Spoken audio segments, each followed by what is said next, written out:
प्यारे बच्चों, आप सभी का हमारे चैनल पे बहुत बहुत स्वागत है। दोस्तों, आज के इस वीडियो के माध्यम से क्लास 10th के बच्चों के लिए साइंस का एक बहुत ही मोस्ट इंपोर्टेंट वीडियो लेकर आ चुका हूं। और बच्चों, इस वीडियो के माध्यम से मैं आप सभी को 2024 बोर्ड परीक्षा में पूछे जाने वाले हैं साइंस के वो सारे न्यूमेरिकल बताने वाला हूँ जो कि बोर्ड के पेपर में हर साल पूछे जाते हैं। इसलिए आप सभी से हम्बल रिक्वेस्ट है, इस वीडियो को शुरू से लेकर के एंड तक जरूर देख लेना।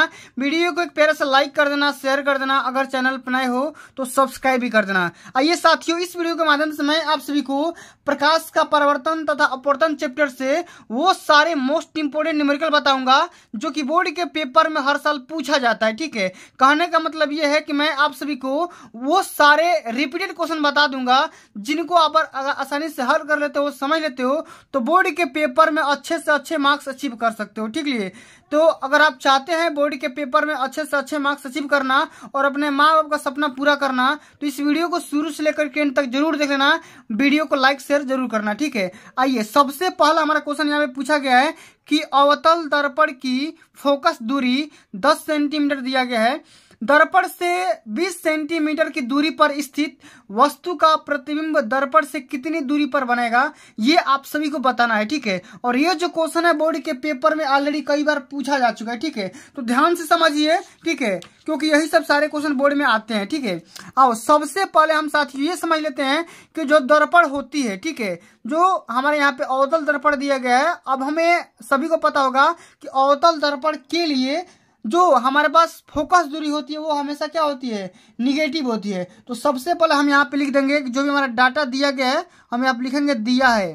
ठीक है, क्या करोगे, यहाँ पे लिख दोगे यहाँ पे दिया है। इसी तरीके से आप सभी को बोर्ड में हल करना है। ठीक है, हमारे पास क्या क्या दिया गया है, फोकस दूरी यानी कि स्मॉल एफ की वैल्यू दे दिया गया है और हमारे पास दिया गया है -10 सेंटीमीटर। ठीक है, इसी प्रकार दिया गया है कि दर्पण से 20 सेंटीमीटर की दूरी पर। ठीक है, तो दूरी यहाँ पे कहने का मतलब यहाँ पे क्या हो गया कि वस्तु की जो दूरी है यानी कि स्मॉल यू से नोट करते हैं, और ये भी क्या होती है, निगेटिव होती है। हमारे पास कितना दिया गया है, -20 सेंटीमीटर। और करना क्या, आपको प्रतिबिंब की दूरी निकालनी है यानी कि स्मॉल v की वैल्यू कैलकुलेट करनी है। ठीक है, अब हम जानते हैं कि प्रतिबिंब की जो यहाँ पे जो भी हमारा दर्पण का सूत्र होता है हम यहाँ पे लगाएंगे, लिखेंगे यहाँ पे दर्पण का सूत्र से। ठीक है, दर्पण के सूत्र से आराम से जिस तरीके से हल कर रहा हूं इसी तरीके से आप सभी को बोर्ड में हल करना है। और दर्पण का सूत्र क्या होता है, ये होता है 1/u प्लस में 1/v is equal to 1/f होता है। ठीक है, सभी को पता होगा, कोई दिक्कत की बात नहीं है। u का मान यहाँ पे दिया गया तो हम u का मान यहाँ पे रख लेंगे, तो 1 बटा में क्या हो जाएगा, -20 हो जाएगा। प्लस में हमें v का मान कैलकुलेट करना है, यहाँ पे हो जाएगा, और 1 बटा में क्या हो जाएगा, -10 हो जाएगा। ठीक है, अब हम क्या करेंगे, पक्षांतर कर देंगे, ये हो जाएगा 1/v इज इक्वल टू, ये देखो ये 20 उधर जाएगा तो प्लस हो जाएगा, तो ये हो जाएगा 1/20 और ये माइनस हो जाएगा 1/10। ठीक है, इतना बात। अब हम क्या कर लेंगे, इसको हल कर लेंगे, तो 1/v इज इक्वल टू क्या हो जाएगा, एलसीएम ले लोगे तो यहाँ पे 20 निकल करके आ जाएगा, और ये क्या होगा आप सभी का, ये 1 आ जाएगा, और यहाँ पे क्या हो जाएगा, माइनस का 2 एकम 2 हो जाएगा। ठीक है, यानी क्या हो जाएगा, आराम से समझ लेंगे। तो ये हमारे पास माइनस का ये कितना हो जाएगा, -1/20 हो जाएगा। अब हम त्रिया गुणा कर लेंगे तो हमारे पास यहाँ से v की वैल्यू कैलकुलेट मिल जाएगी। v बराबर क्या हो जाएगा, -20 सेंटीमीटर। ठीक है, ये तो हम v की यानी कि प्रतिबिंब की दूरी निकाल लिया, लेकिन हमारे पास क्वेश्चन पूछा गया है कितनी दूरी पर बनेगा, तो हम क्या लिखेंगे कि 20 सेंटीमीटर की दूरी पर बनेगा। ये आप लिख देना कि ये जो प्रतिबिंब है दर्पण की जो वस्तु है, वस्तु से कितना दूरी पर बनेगा, 20 सेंटीमीटर की दूरी पर बनेगा। ठीक है, दर्पण से। चलो अगला जो कि हमारा क्वेश्चन इसी टाइप का पूछा गया है कि किसी अवतल दर्पण की वक्रता त्रिज्या 20 सेंटीमीटर है, कोई वस्तु अवतल दर्पण से 15 सेंटीमीटर की दूरी पर रखी गई है, तो दर्पण से वस्तु की प्रतिबिंब की दूरी निकालिए। ये भी क्वेश्चन सेम सेम उसी प्रकार का है, आसानी से समझ जाओगे। ध्यान से सुनो, सबसे पहले हम क्या करेंगे, यहाँ पे लिखेंगे सेम सेम वही बात कि दिया गया है। ठीक है, हमारे पास क्या दिया गया है, जो भी हमारे पास डाटा दिया गया उसको हम लिख लेंगे। वक्रता त्रिज्या यानी कि इसमें स्मॉल r की वैल्यू दी गई है, कितना, ये भी निगेटिव होती है, क्या हो जाएगा, -20 सेंटीमीटर। अब हम साथियों ये जानते हैं कि वक्रता त्रिज्या और फोकस दूरी में एक रिलेशनशिप होता है। क्या होता है, F बराबर होता है R/2 होता है।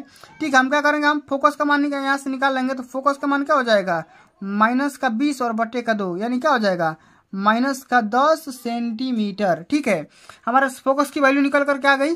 अब हमारे पास दिया गया है कि अवतल दर्पण से 20 सेंटीमीटर की दूरी पर रखी गई है, यानी कि स्मॉल यू की मतलब स्मॉल यू की वैल्यू दी गई है कितना, -15 सेंटीमीटर। आपको करना क्या है, आपको करना है यहाँ पे भी फिर स्मॉल वी की वैल्यू कैलकुलेट करनी है। तो हम जानते हैं दर्पण का सूत्र क्या होता है, 1/u प्लस में 1/v इज इक्वल टू क्या होता है, 1/f होता है। ठीक है, अब हम रख लेते हैं सारा का सारा पुटअप यहाँ पे मान कर लेंगे।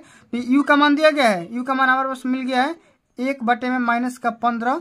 ठीक है, प्लस में 1/, में ये v हो जाएगा और बराबर 1/-10 हो जाएगा। ठीक है, फिर हम क्या करेंगे, पक्षांतर कर लेंगे तो 1/v बराबर क्या हो जाएगा, 1/15 और माइनस में 1/10। ठीक है, तो ये कितना हो जाएगा, आप कर लो यहाँ से, इसका दोनों कैल्शियम 30 हो जाएगा। तो 15 दूना 30 और 10 यहीं 30, यहाँ पे क्या हो जाएगा, -1/30 हो जाएगा। ठीक है, तो हमारे पास यहाँ से v की जो वैल्यू आएगी वो हो जाएगी -30 सेंटीमीटर। ठीक है, क्या हो जाएगी, -30 सेंटीमीटर। अब देखो ये जो दूरी है कहाँ से बनेगी, दर्पण से 30 सेंटीमीटर की दूरी पर यह प्रतिबिंब बनेगा। ठीक है, इस बात को हम आसानी से लिख सकते हैं। चलो अगला जो कि हमारा क्वेश्चन पूछा गया है कि गोलीय दर्पण की फोकस दूरी और वक्रता त्रिज्या के बीच में रिलेशनशिप बताइए, क्या सूत्र होता है, इसके बारे में आपको लिखना होता है। ठीक है, और ये जो क्वेश्चन है बोर्ड के पेपर में 2 नंबर में आता है। ठीक है, ये 2 नंबर में आता है। तो ये दर्पण की फोकस दूरी स्मॉल f को हम यहाँ से डिनोट करेंगे और जो बराबर होता है स्मॉल r/2 होता है। ठीक है, स्मॉल r लिख दो या कैपिटल R लिख दो, इसमें कोई बड़ी बात नहीं है, कोई भी दिक्कत नहीं है। आप ये भी लिख सकते हो f बराबर r/2, कभी कभी ये भी लिखा रहता है। ठीक है, r क्या है, वक्रता त्रिज्या है और f क्या है, फोकस दूरी है। ठीक है, इस तरीके से।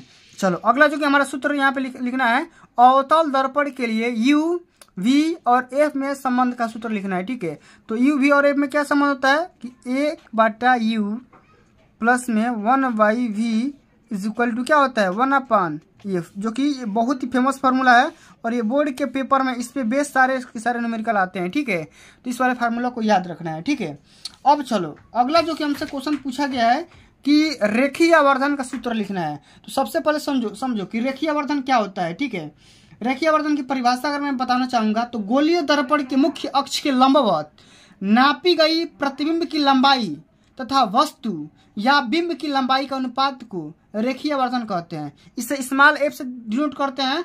और यहाँ पे देखो ध्यान से सुनो, रेखीय आवर्धन को क्या करते हैं, स्मॉल m से डिनोट करेंगे। ठीक है, और जो ये बराबर होगा, m बराबर क्या होगा, प्रतिबिंब की लंबाई। ठीक है, यहाँ पे देखो प्रतिबिंब की लंबाई अगर स्मॉल h से डैश डिनोट करेंगे और वस्तु की जो लंबाई होगी स्मॉल a से डिनोट करेंगे, तो ये हमारे पास रेखीय आवर्धन का सूत्र निकल करके आता है।